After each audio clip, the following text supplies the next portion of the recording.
আসসালামু আলাইকুম সুপ্রিয় সপ্তম শ্রেণীর শিক্ষার্থীরা, তোমাদের বিজ্ঞান পরীক্ষার নমুনা প্রশ্ন ও উত্তর নিয়ে আজকের এই ক্লাসটি সাজানো।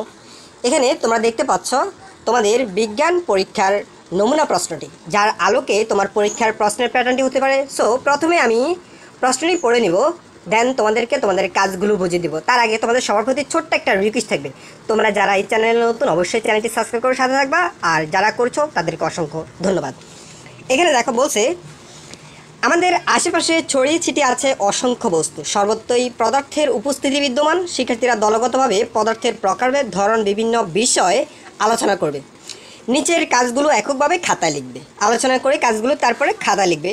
তো প্রথমে শিক্ষার্থীরা 20 মিনিট দলগত আলোচনা করবে। তারপর এখানে কাজ 1, পদার্থ সম্পর্কে যা জেনেছে তা উল্লেখ করে মৌলিক পদার্থের একটি তালিকা তৈরি করবে। এটা হচ্ছে তোমাদের প্রথম কাজ। তাহলে দেখো আমরা প্রথম কাজটির অ্যান্সারটা একটু দেখে নিই। নমুনা প্রশ্নের সমাধান, কাজ 1। এখানে বলছে, যে পদার্থকে ভাঙলে সেই পদার্থ ছাড়া অন্য কোনো পদার্থ পাওয়া যায় না তাকে মৌলিক পদার্থ বলে। মৌলিক পদার্থগুলো এক বা একাধিক সমজাতীয় পরমাণু দ্বারা গঠিত। যেমন স্বর্ণ, এক টুকরো বিশুদ্ধ স্বর্ণকে যতই ভাঙা হোক না কেন স্বর্ণ ছাড়া আর অন্য কোনো পদার্থ পাওয়া যাবে না। অনুরূপ আমরা আমাদের শ্বাস প্রশ্বাসের জন্য অক্সিজেন গ্রহণ করি, সেটিও মৌলিক পদার্থ। কারণ এই গ্যাস যত ভাগ করা হোক না কেন অক্সিজেন ছাড়া কোনো কিছুই পাওয়া যাবে না। তাই স্বর্ণ ও অক্সিজেনের মতো লৌহ, রূপ কিংবা হাইড্রোজেন গ্যাসসমূহকে ও মৌলিক পদার্থ বা মৌল বলা হয়। এখানে নিচের কতগুলো মৌলিক পদার্থ দেওয়া হলো: হাইড্রোজেন, অক্সিজেন, কার্বন, এরপর অ্যালুমিনিয়াম, লৌহ, আয়রন, স্বর্ণ এবং রূপা। ঠিক আছে, এগুলো জাস্ট তোমাদের মৌলিক পদার্থের একটি তালিকা।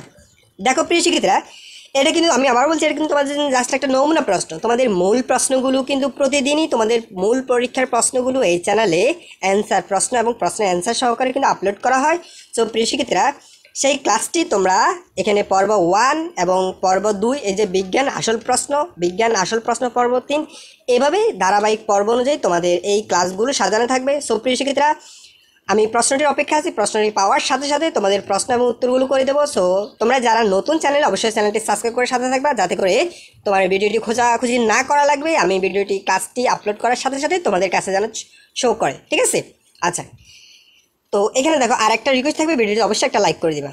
দ্বিতীয় কাজ, পদার্থের অবস্থা সম্পর্কে একটি প্রতিবেদন তৈরি করা। তো আমরা প্রতিবেদনের কীভাবে প্রতিবেদন তৈরি করতে হয় সেই প্রসেসটিও শিখব। দেখো, পদার্থের অবস্থা সম্পর্কে একটি প্রতিবেদন তৈরি করো। নাম থাকবে নাফিজা তাবাসসুম রিতাজ, সপ্তম শ্রেণী।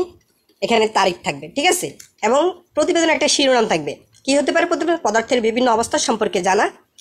যেমন পদার্থের অবস্থা সম্পর্কে তোমাকে প্রথমে এগুলো পয়েন্ট আকারে লিখলে সুন্দর হবে। ঠিক আছে, পদার্থের অবস্থা সম্পর্কে, যার ভর আছে এবং স্থান জায়গা দখল করে তাই পদার্থ। প্রকৃতির পদার্থ 3 অবস্থা থাকে, যথা কঠিন, তরল, বায়বীয়।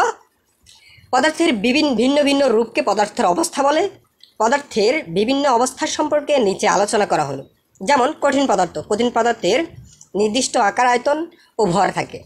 কঠিন পদার্থের অণুগুলো আণবিক দূরত্ব কম থাকে, তাই চাপ প্রয়োগে আকৃতির পরিবর্তন করা যায় না। তাই প্রয়োগ কঠিন পদার্থের তরলে রূপান্তর করা যায়। কঠিন পদার্থের অণুগুলো কাছাকাছি থাকে, তাই এদের মধ্যাকর্ষণ বলও বেশি থাকে।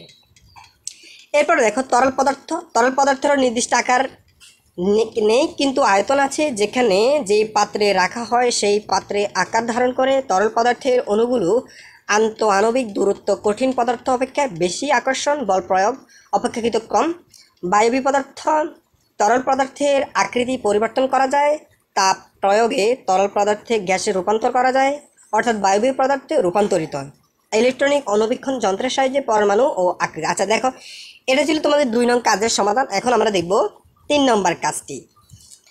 ইলেকট্রনে অণুবীক্ষণ যন্ত্রের সাহায্যে পরমাণু আকৃতি ও বৈশিষ্ট্য লিখো। মূলত ইলেকট্রনে অণুবীক্ষণ যন্ত্রের সাহায্যে পরমাণুর আকৃতি ও বৈশিষ্ট্য লিখতে বলছে আমাদের। তাহলে দেখো আমরা এটার অ্যান্সারটাও দেখে নিই। ইলেকট্রনে অণুবীক্ষণ যন্ত্রের পরমাণু আকৃতি ও বৈশিষ্ট্য। তো এখানে দেখো, এখানে 6টি হবে। আমি 4টি সার্কেল দিয়েছি, এখানে 6টি সার্কেল হবে। এরপরে এখানে বিন্দু দেখতে পাচ্ছ, এটা হচ্ছে ইলেকট্রন। এরপর মাঝখানে যে বিন্দুটি সেটা হচ্ছে নিউক্লিয়াস, এবং এই যে চলার পথ সেটা হবে কক্ষপথ। ঠিক আছে, চিত্র। আর এটা হচ্ছে পরমাণু গঠন প্রক্রিয়া।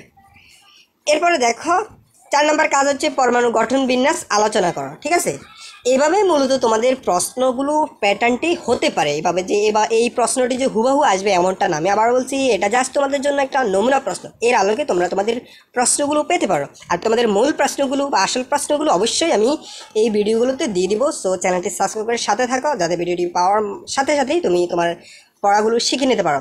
ধন্যবাদ সবাইকে, ভিডিওতে অবশ্যই একটা লাইক করে দিবা। আল্লাহ হাফেজ।